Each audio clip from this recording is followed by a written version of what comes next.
You ever notice how we got two stories for every action we take? There's the story we tell ourselves, and then there's the real story, the truth we don't want to admit. We dress it up, make it sound noble, sound good, sound clean. But deep down, that ain't the whole picture. That's the elephant in the brain. It's sitting there, right in the middle of our lives, and we keep acting like it ain't there. See, here's the reality. Most of the stuff we do, it ain't as pure as we say it is. We talk about helping others, but a lot of times we're really helping ourselves. We talk about doing things for love, for community, for some higher purpose. But if you peel back the layers, if you really check your heart, you see something else. You see pride, you see ego, you see status. You see us trying to look good in front of other people. Now don't get me wrong. I'm not saying people are evil. I'm not saying we never care about anybody else. What I'm saying is, we got these hidden motives running in the background like apps on your phone. You don't even realize they're draining the battery, but they're there, always working. That's how our brain operates. It's survival. It's strategy. We're wired to chase things that make us look strong, important, valuable. And we've gotten so good at telling the noble story that we actually start believing it ourselves. Think about it. When somebody donates to charity, they'll tell you it's because they want to help the poor, help the sick, help the kids. And yeah, some of that is true. But why is the name on the building? Why is there a photo op? Why is it on Instagram with a caption? Because it's not just about helping. It's about being seen helping. It's about the status that comes with generosity. It's about telling the world, look at me, I'm a good person. Same thing in school. People say they're there to learn, to get knowledge, to grow their mind. But if that's really the case, why do we obsess over the diploma? Why do we chase the grade and not the lesson? Because the diploma is proof. It's a signal. It tells employers, tells society, this person is smart. This person is disciplined. It's not about what you know. It's about showing off that you know something. And you know what? It's not just them, it's us. We all do it. We all got this double story running. We tell ourselves we're working hard for our families. But sometimes we're working hard because we don't want to look lazy. We say we're chasing success to give back. But sometimes we're chasing success to prove people wrong, to flex, to silence the doubters. And the crazy part, we'll deny it even to ourselves. That's how deep this thing runs. But here's the dangerous part. When you don't recognize the elephant in the brain, it controls you. You think you're being selfless, but really you're being selfish. You think you're moving from love, but really you're moving from pride. And pride is tricky. Pride will make you burn out. Pride will make you compete with people who ain't even thinking about you. Pride will make you spend money you don't have to impress people you don't even like. You gotta be real with yourself. You gotta stop lying to yourself. Because until you admit the hidden motives, you can't get free of them. It's like trying to lose weight while sneaking cookies at midnight and telling yourself, it doesn't count. It counts. You can't fix what you won't face. Now, I know somebody out there is thinking, but if we're all selfish, if we're all just chasing status, what's the point? Doesn't that make everything fake? No, that's not the point. The point is to understand the game. The point is to stop pretending you're above it. The point is to admit that these hidden motives are part of being human. When you see it, when you acknowledge it, now you can work with it. You can redirect it. You can say, okay, I want status, but let me chase it in a way that builds people up instead of tearing them down. I want recognition, but let me earn it by adding value, not by faking it. Because here's the truth. Everybody wants to look good. That's not going away. But when you become aware, you can decide whether you're chasing the appearance of good or the reality of good. Those are two very different roads. One's about image, the other's about impact. And let me tell you, people can feel the difference. You ever been around someone who does something kind, but it feels like they're really doing it for the spotlight? You can feel that energy. And you've been around someone who does something kind with no cameras, no audience, no announcement. You feel that too. The second one, that's powerful, that's authentic, that's where transformation happens.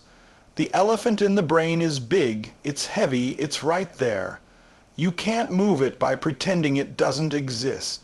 You move it by shining light on it. You move it by saying, yeah, sometimes I do want credit. Sometimes I do want people to notice, but I'm not gonna let that run my life. I'm not gonna let that motive own me. The most successful people, the ones who really change the game, they understand their hidden motives, but they don't stop there. They take that energy, that hunger for recognition, and they channel it into something real. They let the need for status push them to master their craft. They let the desire to be seen push them to do work so excellent, so undeniable, that recognition comes naturally. They don't settle for pretending. They don't settle for the appearance. They chase the substance. So today I'm asking you, what's the real story behind your story? What's the thing you don't say out loud? What's the motive you don't admit even to yourself? Because the faster you can face that, the faster you can free yourself. The faster you can stop living for the show and start living for the impact. Because at the end of the day, the elephant in the brain is real, but it doesn't have to control you. Would you like me to keep this same energy and tone when I expand key point 2? Or do you want it slightly toned down into a more formal speech style? All right, here's the 1,000 word expansion for key point 2, written in that fiery, authentic, motivational flow, like it's being delivered live on stage. You ever notice how the places we think are all about truth, or all about goodness, or all about service? When you peel back the layers, they ain't always what they seem. We talk about politics like it's about leadership and serving the people. We talk about school like it's about learning and knowledge. We talk about hospitals like they're just about healing and saving lives. We talk about charity like it's about giving from the heart. But listen to me, underneath the surface, there's something else going on. There are hidden motives at work. That elephant in the brain doesn't stay at home. It walks with us into every system, every institution, every part of society. Look at politics. On the surface, it's about for the people, by the people. Leaders stand at the podium and say, I'm here to make your life better. I'm here to serve. That's the story we're told. But if you pay attention, if you watch closely, you'll see the game. You'll see that it's not just about serving. It's about power, about signaling loyalty, about status. Politicians make speeches, but half the time they're not even talking to the people. They're talking to their donors, to their base, to the groups they want to impress. They shake hands, they kiss babies, not because they care about every single person in that crowd, but because it looks good on camera. It builds an image, and the truth is, voters ain't immune either. We say we want leaders with integrity, but how often do we choose the person who looks the part, who sounds strong, who makes us feel safe, even when their actions don't match the words? See, the motives ain't just hidden in leaders, they're hidden in us too. Now, let's shift to education. We say it's about learning. We say it's about growing, expanding your mind. But if that was the whole truth, then why is the diploma more valuable than the knowledge? Why do people chase grades instead of understanding? Because education in practice is not just about what you know. It's about what you can prove. That piece of paper, that cap and gown, that's not just an accomplishment, it's a signal. It tells employers, I can show up. I can work hard. I can follow rules. I can finish something. Now, don't get me wrong, there's nothing wrong with proving yourself. But let's not pretend the whole system is built only on love for learning. If it was, we'd be handing out jobs to the people who study all night on YouTube, or the ones reading books every day, no diploma attached. But that's not how it works. The elephant in the brain says the degree is status, it's signaling. Same story with healthcare, doctors, nurses, hospitals. We honor them for saving lives, and that's real. But we can't ignore the other motives in play. Sometimes it's not just about care, it's about reputation, about status among peers, about financial incentives. You got hospitals competing to have the best equipment, the fanciest building, the top specialists. You got doctors pushing treatments not just because they're needed, but because they bring in money or prestige. And on the other side, patients too. We go to the doctor not only to get healthy, but sometimes to be seen getting help, to feel cared for, to prove to ourselves and others that we're doing the responsible thing. Hidden motives everywhere, and let's talk about charity. On the surface, it's the purest form of giving. We say it's about helping others, about lifting people up, and sometimes it is. But if you've ever paid attention, you'll notice how much of charity is about signaling compassion. Big checks written at public events, social media posts of volunteer work, names on plaques, on buildings, and listen, there's nothing wrong with being recognized, but let's be honest about the motive. Because sometimes people give not just to make a difference, but to make themselves look good.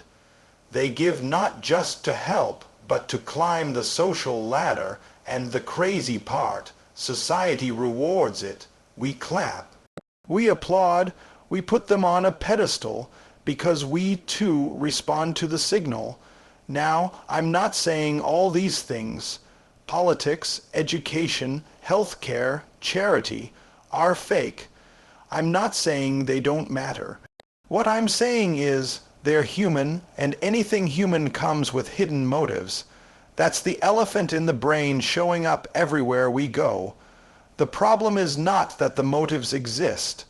The problem is when we pretend they don't.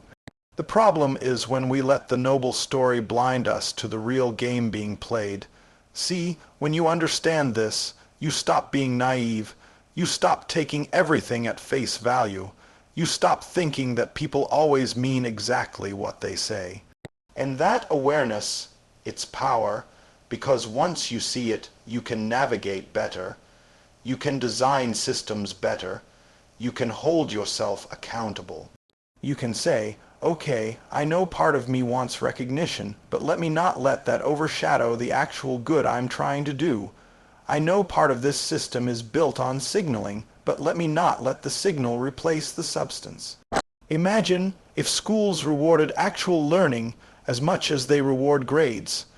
Imagine if politicians got claps not for what they promised, but for what they delivered. Imagine if charities got praise not for the size of their gala, but for the size of their impact. Imagine if healthcare was less about shiny reputations and more about real outcomes, but that only happens if we admit the truth about our motives. That only happens if we stop pretending the elephant ain't there. And let's bring it home. Think about your own life. Where are you signaling? Where are you doing things for the look of it instead of the heart of it? Are you posting that picture because you care about the cause or because you want the likes? Are you chasing that promotion because you want to make a difference or because you want to show people you made it? Are you studying for the love of growth or just so you can wear the cap and gown? Be honest with yourself. Because the sooner you admit it, the sooner you can control it. The elephant in the brain doesn't disappear, but it doesn't have to dominate you either. When you see it clearly in politics, in school, in hospitals, in charity, you realize it's not just out there. It's in here. And if you can face it in yourself, You can start living with purpose that's deeper than the signal. Because at the end of the day, it's not about pretending your motives are pure. It's about making sure your impact is real. Do you want me to keep building key point 3 in the same intense, motivational flow? Or do you want me to shift into a calmer, more reflective tone for that part of the speech? Got it. Here's the 1,000-word expansion for key point 3, crafted in that straight, tough, passionate, in-your-face delivery style, like it's being spoken live, keeping flow with the earlier sections. You know what's crazy? The biggest trick the mind ever pulled was convincing us that we're honest with ourselves. Think about that. We walk around every single day with stories in our head about why we do what we do. And those stories sound so good, so polished, so noble, so pure. But the truth, half the time, they're lies we tell ourselves just to feel better, just to look better, just to keep the peace inside our own head. That's the elephant in the brain doing its thing, and here's the wild part. It's not even just about fooling other people. It's about fooling ourselves first. See, you gotta understand how dangerous self-deception really is. We think lying to ourselves makes life easier. We think if we don't look too deep, if we just buy into the pretty story, we'll avoid pain. But in reality, when you lie to yourself, you hand over your power. You become a puppet, pulled by strings you can't even see. You keep moving, keep grinding, keep chasing things, but you don't even know why you're doing it. You say it's for love, for family, for passion, for purpose, but the truth is, it might be pride, fear, or the need for approval that's really pulling you. And as long as you're blind to that, you can't control it. And here's why we stay blind. It makes us look good to ourselves. If I can convince myself that I'm working 18 hours a day purely for my family, then I don't have to admit that maybe I'm addicted to the grind. Maybe I'm afraid of slowing down. Maybe I'm trying to prove something to people who doubted me. If I can tell myself I'm giving to charity just because I care, then I don't have to admit that part of me loves seeing my name on that donor wall. If I can tell myself I want a big house just to keep my family comfortable, then I don't have to face the fact that I want the neighbors to know I made it. You see what I'm saying? We rewrite the story in our own heads so that we don't have to face the elephant. And don't miss this. The reason self-deception is so powerful is because it works socially. If I believe my own story, then when I say it out loud, it's more convincing. If I tell you I'm in it for the people, and I actually believe it, you're more likely to believe it too. That's how groups stay together. That's how trust is built. That's why we keep lying not just to each other, but to ourselves. The lie makes society run smoother. It keeps conflict down. It keeps us looking noble, even when the truth is a little uglier. But here's the danger. If you live blind long enough, you start to lose yourself. You wake up one day and you don't even recognize your own reflection. You've been chasing applause, chasing likes, chasing validation so long that you forget what you actually wanted in the first place. That's why so many people hit the top and still feel empty. That's why people with money, with status, with followers, with awards, they still struggle because they never faced the elephant. They just kept covering it up with prettier and prettier stories. I'm telling you right now, you gotta be bold enough to rip the mask off. You gotta look in the mirror and say, why am I really doing this? What's the motive I don't want to admit? That's hard. That's painful. That's uncomfortable, but that's where growth happens. Because the second you stop lying to yourself, the second you face that truth, now you've got a choice. Now you can redirect it. Now you can stop letting the hidden motive control you and start using it as fuel. You say you want success for your family, okay, that's part of it. But admit it, You also want to prove something to the world. Fine. Now use that. Don't let it own you, but channel it.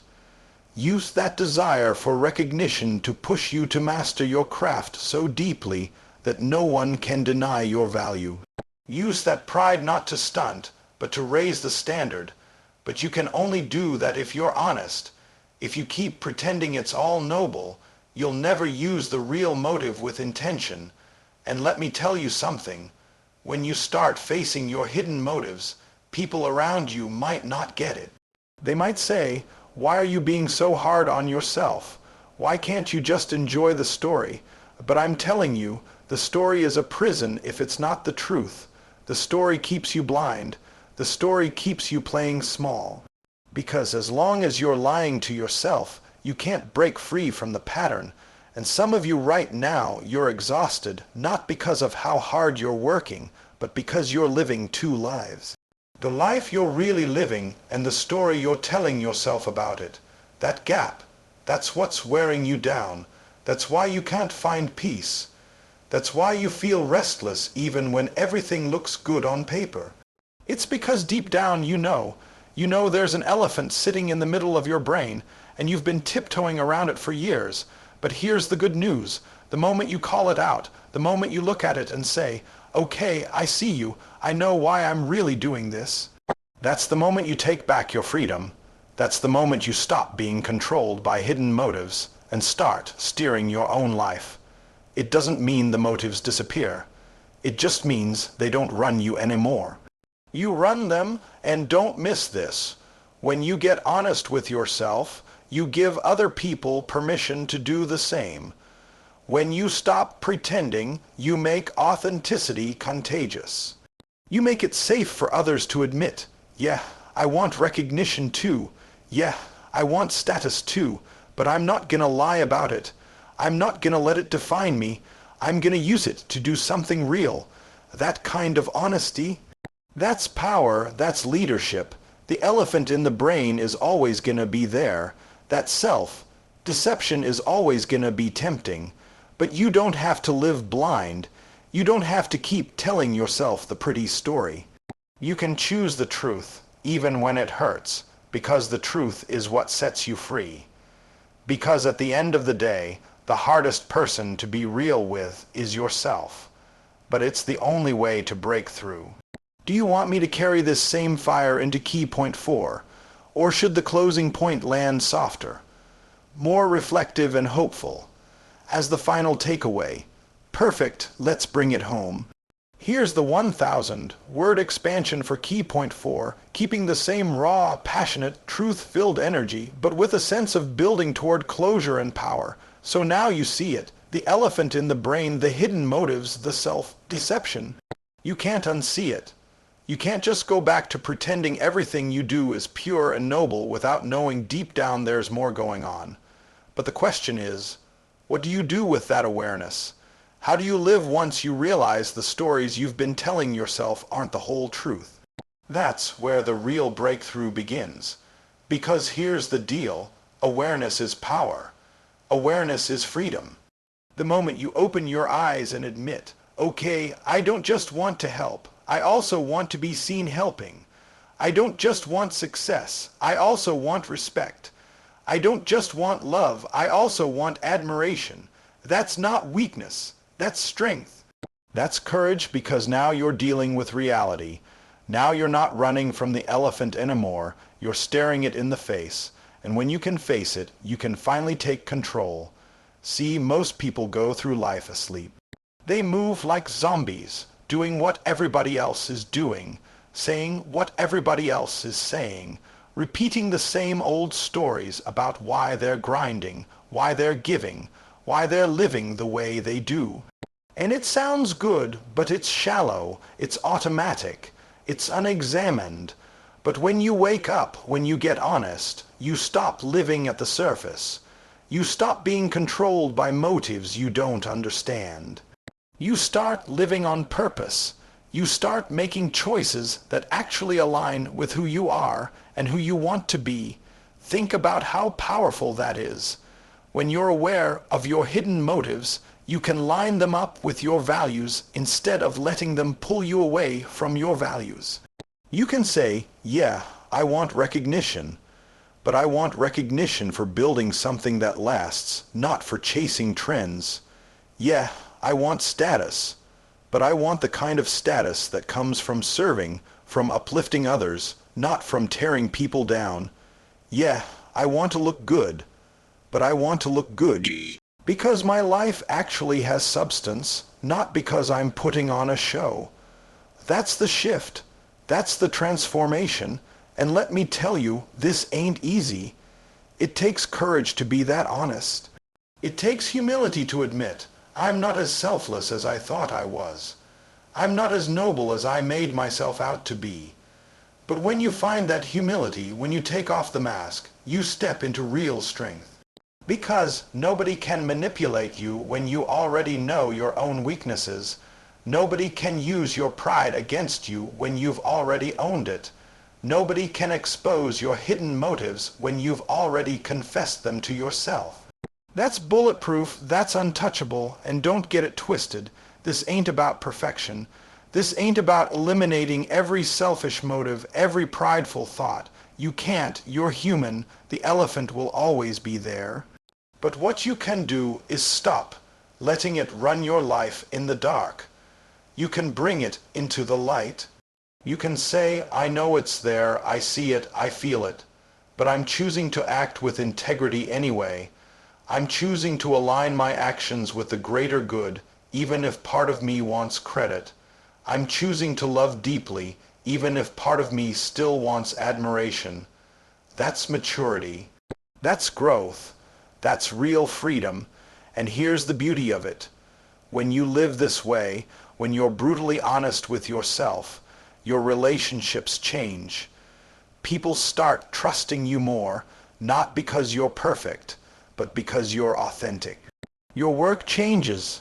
It stops being about appearances and starts being about impact. Your life changes.